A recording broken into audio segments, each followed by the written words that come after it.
This is Dave Pryor. Welcome to Leading Agile's booth here at Agile 2018, where all week long we are doing interviews with speakers and thought leaders. And before we start, I want to say thank you to the people at Elastic because they're taking amazing care of me, and I'm very grateful. And I'm also very grateful to Lyssa Adkins, who's here again.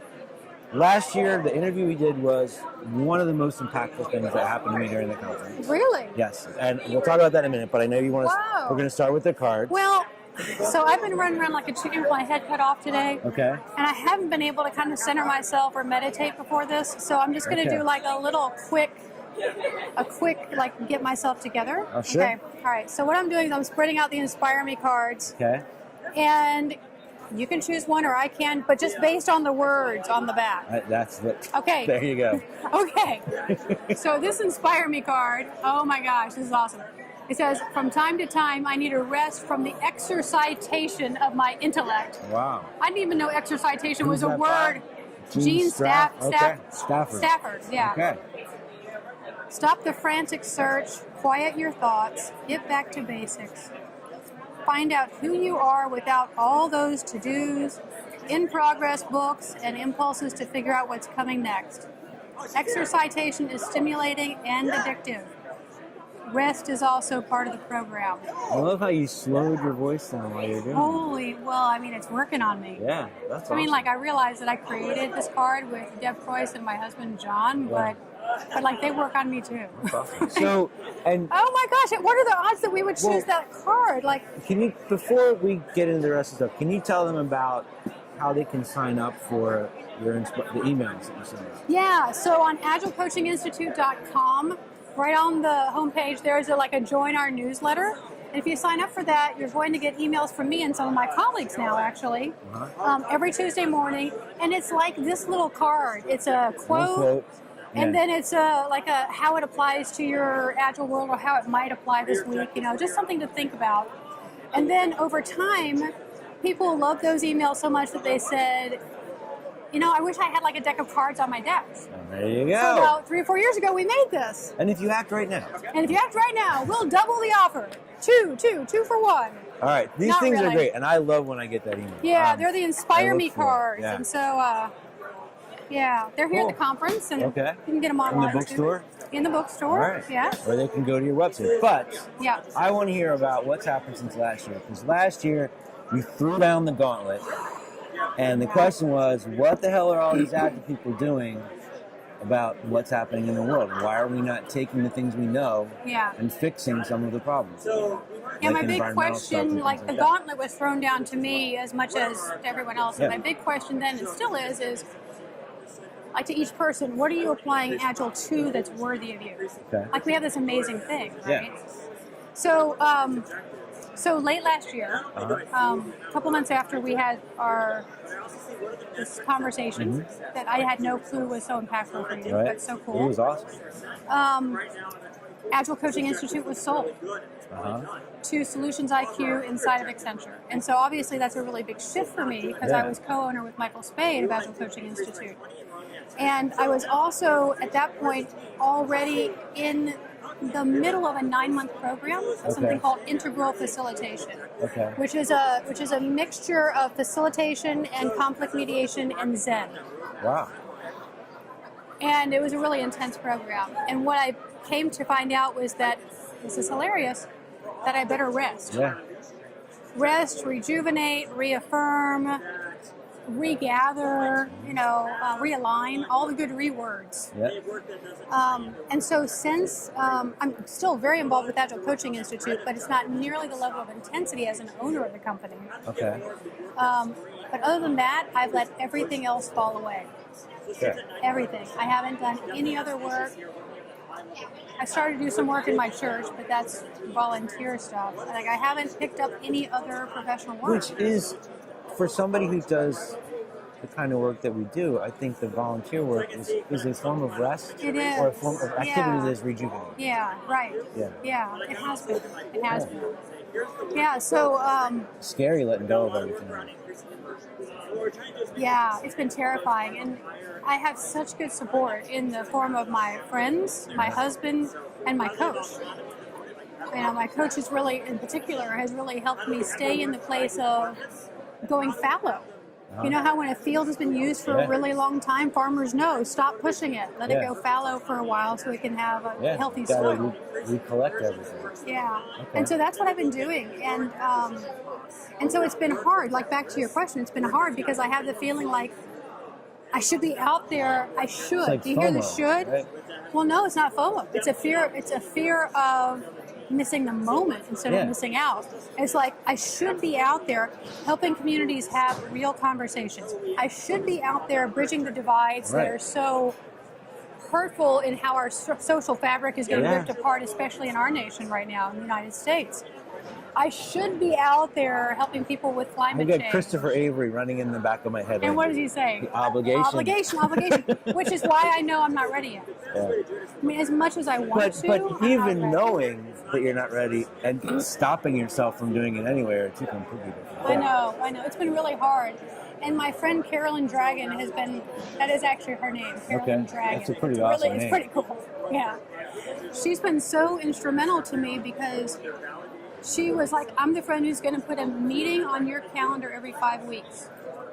And we're going to meet, and I'm going to make sure you're not doing anything that you feel like you should do out of obligation. That's great. Yeah. And so I really wanted a role of, first of all, letting everything go and finding out what was important to me. Okay. And finding out what I wanted to add back. Yeah. And then getting myself ready for what I think is perhaps a pretty tough planetary time coming up. Okay. So, so I've been doing that, and I feel kind of like a lobster without a shell right now. Well, yeah, it's got to make you feel very vulnerable, but also, like you said, if you're afraid of missing the moment, I mean, capitalizing on the success, there are plenty of people who sell a company and then they take a break and they're gone. Yeah, I mean, I came to realize that, you know, my big mission in life, actually, I got reaffirmed this year, which is really cool, which is basically to liberate people's potential. Okay. Like, it kills me when I see people with their potential squashed. And you've got to liberate yourself first. Right. Yeah. Totally. So that's been all the education and then all the self-care that I've been doing. I mean, I made a list of all my practices. There's like tons of it. When you say self-care, what do you mean? Well, it's kind of funny because I was listening to a podcast recently and the guy was talking about like, what are your self-care practices? And so you have daily practices? I do. I do too. And I actually made a list, though. I have a list. I have a Trello. They're on my Trello board, and they're you do? color-coded. Okay, well, here's the thing. Does that help you actually do them? It does. I'll show you right now. I'm not that good. I'm not that good, my friend. I don't do them every day. Well, but it's taken me a long time. I don't do all of them now. I figured out that if I do at least 5 of them, oh, I can't wait to see what our practices are. So these are the 4 that I've already done today. Okay, what is it? Exercise, meditate. I have a little log where I keep track of all this stuff. And then I read just for pleasure. Read for fun. Playing guitar.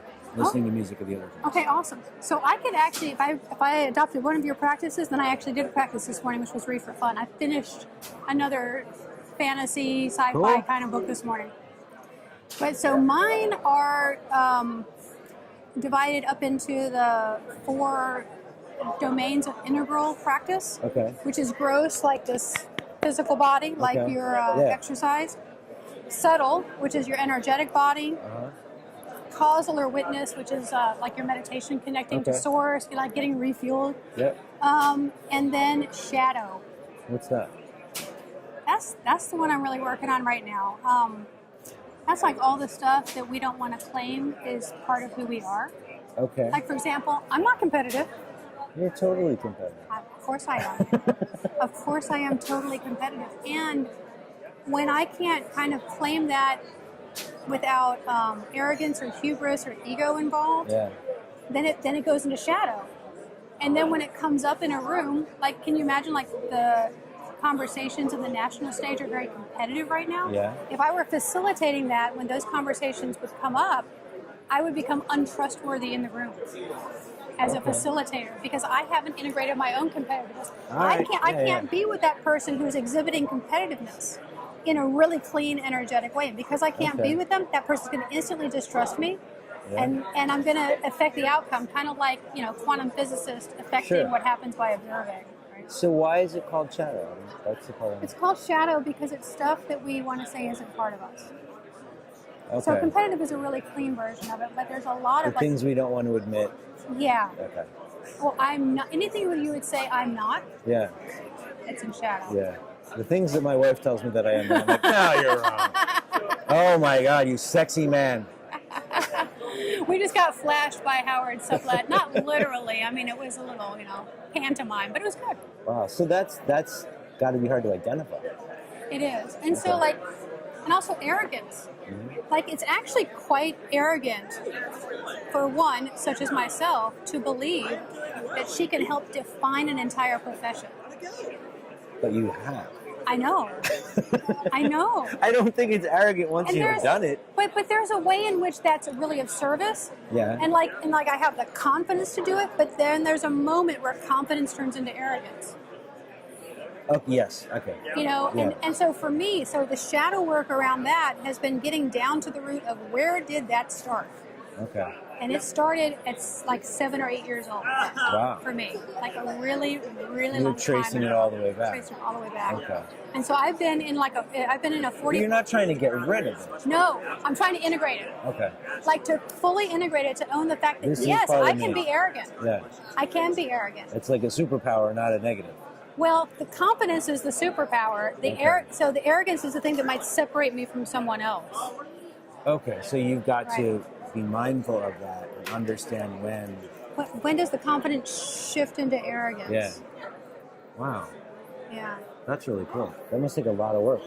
Well, luckily there are shadow experts out there. So what is this system called that the 4 different? It's from Integral Life Practice. I mean, so Okay.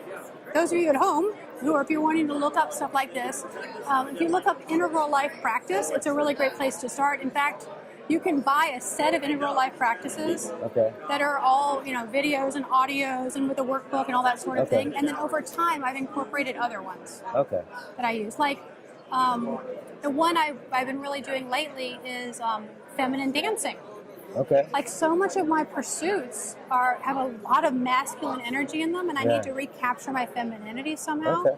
Like this morning, I did Dancing with Gaia, and Okay. it's all this like wonderful, crazy feminine movement. Okay. That, like she says, this woman. So if you guys want to look this up, you're going to look up "Dance with the Divine," Koya, Qoya. Okay. And this woman leads us. It's like a guided dance instead of a guided meditation. It's a guided dance. Okay. And she says, you're dancing in the way that your body already knows how. You would never have to take a dance lesson to know how to dance around a ceremonial Wow. fire. Okay. And every woman, maybe every person, has that in them. You just have to Yeah, let it probably out. every person, right? Yeah. Open the door and let it out. Yeah. So that's a bit of what I've been doing are those practices plus the education. Okay. Just to try to expand myself to be able to be with conversations that are really hard, to hear perspectives. And I want to go, but if you hold that perspective, you're going to crater the entire society. Yeah. Which I have to say has gotten really close to home in the last Yeah. 18 months. Yeah. And so I felt pretty unequal to the task of facilitating hot conversations. Okay. Even though I've been in this facilitating hot conversations program, so I'm just giving myself more time to expand, be ready for that. I would like to point something out to the people that are watching. This is somebody who can lead, takes the people that are here that change the world, you change them. And I go to your sessions because you make me wicked uncomfortable, and I know that I grow every time I'm there because you ask us to do stuff that I would never do. One of the most powerful speakers that I've ever seen, and you also have to be nervous and vulnerable and give yourself time, just like all of us do. And developing these practices, you don't just, it takes years to make it a habit. Right? I'm assuming. Yeah. But you really can jumpstart with that integral life practice starter set, which Michael Spade, my business partner at the Agile Coaching Institute, gave me like 10 years ago, and I still use. Wow. Okay. Yeah. So it's. But really how cool. long before it became part of your routine? How long did that take? I don't know, pretty quick, because these days there's like 5-minute meditations and there's like all of these really small things that you can integrate into your life. Like I tell people, okay, you're going to spend the same amount of time walking from meeting A to meeting B, whether or not you're meditating as you're walking from meeting A to meeting B. So why not breathe? Why not meditate instead of getting all spun up about all the stuff that's happening, right? So, I don't know, I guess you can call those hacks, but they work for me. Yeah, they help. Yeah. They work for me. Cool. So, this is awesome. and the other thing that works for me is friends. See, that's the thing I realized. So, in taking everything away this year, you got your friends back? I got my friends back. I did. And my friend Carolyn Dragon in particular. And I realized that in my friends in the Agile community, like, I'm about to get ready to start doing consulting again for the first time in many years. Wow. And I realized I'm not coming out under the Lyssa Adkins brand. Okay. I'm going to collaborate with people who I love, who are already on the ground in a larger context in some sort of Agile transformation, where I can add something different or unique and just like be a very specific kind of strategic thing. And that feels really good to me. And so all of that came out of laying fallow for a while and not jumping into the next thing. You have to take a breath. Yeah. This is great. So, go ahead. Actually, so you're giving me a good entree to talk about 10 Women Strong. Okay, Can I talk about here that we real go. quick? Yeah, let's do that real quick. Because take a breath. Although I realize I've been running at breakneck speed in this. I get so excited talking to you. I'm like, it's fun. So, I'm sure this is true of all humans, but the unique experience I have is walking this life as a woman. Okay. And I see that us women often have the,